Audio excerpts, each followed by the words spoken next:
In this video, we explore the differences between optical image stabilization, or OIS, and electronic image stabilization, or EIS, and how they help capture steady footage.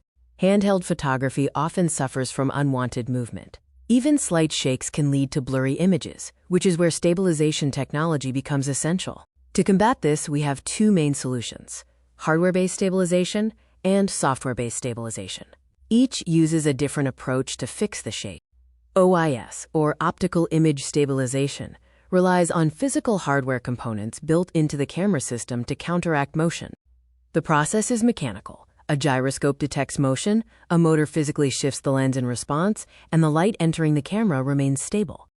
OIS is highly effective, especially in low-light conditions, as it maintains the full quality of the image without needing to process the pixels. In contrast, EIS, or electronic image stabilization, works entirely through software algorithms, processing the digital pixels after they are captured. EIS functions by capturing a wider frame than needed. The software then crops the image and aligns the frames to create a smoother end result. EIS is generally more cost-effective and is excellent at smoothing out extreme motion in video recordings. When we compare the two, OIS offers higher image quality and better night performance, while EIS is cheaper and works through digital cropping. Ultimately, OIS carries a higher hardware cost, whereas the main trade-off for EIS is potential digital distortion from the cropping process.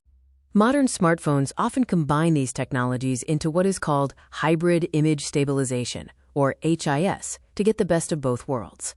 His uses OIS to handle small physical vibrations and then applies EIS for larger digital corrections, resulting in high-quality, steady video.